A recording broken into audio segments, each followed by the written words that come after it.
ውድ ተመልካቾቻችን ዛሬ ደግሞ ዓለማችን ላይ ካሉ ብዙ ውሸታሞች ሶስቱን ወደ እናንተ ይዘን መጣናል። እስከመጨረሻው ድረስ አብራችሁን ቆዩ። የመጀመሪያው ታወሩ ሊፈርስ ነው የሚል ውሸት ያቀረበው ቪክቶር ነው። ሁለተኛው ደግሞ ታሮ ሮት የተባለ ሰው ነው። ሶስተኛው የካይዘር ስልት በሚል የቀረበው የውሸት ጥግ ነው። እስከመጨረሻው ድረስ አብራችሁን ቆዩ።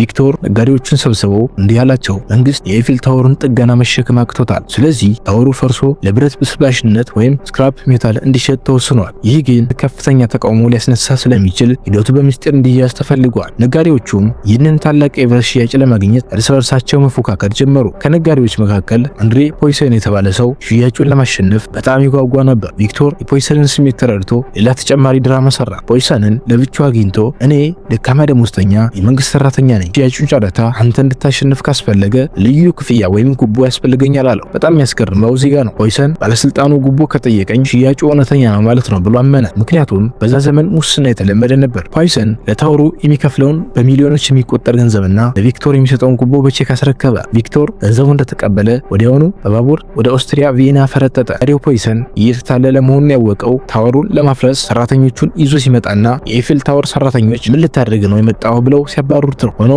ፖይሰን በጣም ከመሳቀቁና በከተማው መሳቂያ መሆን ስላልፈለገ ለፖሊስ እንኳን አላመለከተም። ዝም ብሎ ኪሳራውን ችሎ ተቀመጠ። ለሁለተኛ ጊዜ የሞከረው ቪክቶር ከጥቂት ወራት በኋላ በጋዜጣ ላይ ምንም የተፈጠረ ነገር አለመኖሩን ወይም ፖሊስ እንደማይፈልገው ሲረዳ ተመልሶ ፓሪስ መጣ። ለሁለተኛ ጊዜ የኤፊል ታወርን ለሌላ ነጋዴ ሊሸጥ ሞከረ። በዚህኛው ሙከራ ግን ነጋዴው ለፖሊስ በማመልከቱ ቪክቶር ሳይሳካለት ወደ አሜሪካ መለጠ። ቪክቶር ስቲንግሊክ የኤፊል ታወርን የሸጠው ሰው ተብሎ ሲታወስ ይኖራል። የዚህ ታሪክ አስቂኝነቱ የሰውየው ድፍረት ብቻ ሳይሆን የተታለለው ነጋዴ ጉቦ ስለጠየቀኝ እውነተኛ ባለስልጣን ነው ብሎ ማመኑ ነው። ሁለተኛ ታሮ ቶት ማን ነው? በእውነተኛው ዓለም ታሮ ቶት በወቅቱ በጣም ዝነኛና ጎበዝ የነበረ ጃፓናዊ የቦክስ ተወዳዳሪ ነበር። በሜክሲኮ ያሉ የቦክስ አፍቃሪዎች ይህንን ጀግና ለማየት በጣም ይጓጉ ነበር። አንድ ቀን አንድ ሰው ሜክሲኮ ከተማ ውስጥ ብቅ አለ። ቁመናውና መልኩ ጃፓናዊ ስለነበር የውድድር አዘጋጆች ታሮ ቶት መጣ ብለው በደስታ ተቀበሉ። ግለሰቡም አዎ እኔ ነኝ በማለት ራሱን አስተዋወቀ። ይህ ሰው በእርግጥ ጃፓናዊ ነበር፣ ነገር ግን ቦክሰኛ ሳይሆን በአካባቢው ባለ የጃፓን ምግብ ቤት ውስጥ የሚሰራ ተራ ምግብ አብሳይ ነበር። የውድድሩ አዘጋጆች ሳይጠራጠሩ ትልቅ የማስታወቂያ ስራ ሰሩ። ታላቁ ታሮ ቶት ከሜክሲኮ ሻምፒዮን ጋር ጋጠም ነው ተባለ። ትኬት በሙሉ ተሸጠ። ሐሰተኛው ታሮ ቶትም ለቀናት እንደ እውነተኛ ጀግና በቅንጦት ሆቴል አረፈ። ምርጥ ምግብ ተመገበ። የጋዜጣ ቃለ ምልልስም ተደረገ። ንግግሩን ግን በትርጉም ረዳት በኩል እያለፈ ያስመስል ነበር። ስታዲየሙ በሰው ሞልቷል። ሐሰተኛው ታሮ ቶት በታላቅ ጭብጨባ ወደ ሪንግ ገባ። ተቃዋሚው ሜክሲኮዊ ቦክሰኛ በጣም ተዘጋጅቶ ነበር። በጣም የሚያስቀው እጅግ በጣም የሚያስገርመው እዚህ ጋር ነው። ዳኛው ውድድሩ እንዲጀመር ምልክት ሰጡ። ሜክሲኮዊ ቦክሰኛ የመጀመሪያውን ቀለል ያለች ጡጫ ወደ ሐሰተኛው ታሮ ቶት አገጭ ሰነዘረ። ሐሰተኛ ቦክሰኛ ገና በሰከንዶች ውስጥ ተዘረረ። ተመልካቹ በድንገት በመዘረሩ ተናደደ። ይህማ ታሮ ቶት ሊሆን አይችልም የሚል ጩኸት ተነሳ። ፖሊሶች መጥተው ግለሰቡን ለምርመራ ሲወስዱት እውነቱ ወጣ። ግለሰቡ ቦክስ ቀርቶ ስፖርት ሰርቶ እንደማያውቅ ታወቀ። የጃፓንን ቋንቋ እንኳን በደንብ የማይናገር ዝም ብሎ መልኩ ስለሚመሳሰል ብቻ ጥሩ ክፍያና ነፃ ምግብ አገኛለሁ ብሎ የገባ መሆኑ ተረጋገጠ። እስካሁንም ድረስ አስቂኙ የቦክስ መጨረበር ተብሎ ይነሳል። የዚህ ሰው ድፍረት ይገርማል። ቡጢ ሊያርፍበት መሆኑን እያወቀ ሜዳ ውስጥ መግባቱ ራሱ ትልቅ ጀብዱ ነው።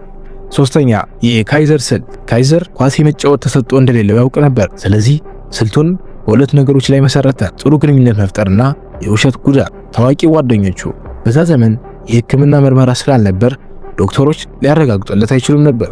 በዚህ ምክንያት ለወራት ደሞዝ እየበላ በነፃ ይታከማል። ካይዘር ጋዜጠኞችን በምግብና በስጦታ በመደለል ስለሱ ድንቅ አጥቂ እንደሆነ የሚያወሩ የሐሰት ዜናዎችን በጋዜጣ ላይ እንዲያወጡ ያደርግ ነበር። እንዲያውም በወቅቱ የነበሩት ግዙፍ የሞባይል ስልኮች ወይም መጫወቻዎች በመያዝ ከውጭ ሀገር ክለቦች ጋር በእንግሊዝኛ የሚደራደር መስሎ በክለብ ባለቤቶች ፊት ድራማ ይሰራ ነበር። የሚገርመው ግን እንግሊዝኛ አይችልም ነበር። በአንድ ወቅት ባንጉ ለተባለ የብራዚል ክለብ እየተጫወተ እያለ ቡድኑ 2-0 እየተሸነፈ ነበር። የክለቡ ባለቤት በጣም ተናዶ አሰልጣኙን ካይዘርን አስገባውና ጎል ይቆጠር አለው። ካይዘር ሜዳ ከገባ ኳስ እንደማይችል እንደሚታወቅበት ገባው። ስለዚህ አንድ ዘዴ ዘየደ። ገና ለሙከራ ወይም ወርማፕ ሲነሳ ወደ ደጋፊዎች ዘንድ ሮጦ ሄደና ከአንድ ደጋፊ ጋር ጸብ ጀመረ። ዳኛው ወዲያውኑ ቀይ ካርድ አሳየው። ሳይጫወት ከሜዳ ወጣ። ከጨዋታ በኋላ የክለቡ ባለቤት ሊመታው ሲመጣ ካይዘር እንዲህ አለው፣ ጌታዬ ደጋፊው አንተን ሌባ እያለ ሲሰድብ ሰማሁት። አንተ ለኔ እንደ አባቴ ስለሆንክ ክብርህን ለማስጠበቅ ነው የተጣለሁት አለው። ባለቤቱ በዚህ ንግግር ልቡ ተነክቶ ለካይዘር አዲስ የ6 ወር ኮንትራት ፈረመለት። ጋዚሌክ አጃክሲ ወደ ተባለ የፈረንሳይ ክለብ ሲሄድ ደጋፊዎች እሱን ለማየት ስታዲየም ሞልተው ነበር። አቀባበሉ ላይ ኳስ እንዲያሳያቸው ወይም ጀግል እንዲያደርግ ሲጠብቁ፣ እሱ ግን ሁሉንም ኳሶች ለደጋፊዎች በመምታት ሰጣቸው።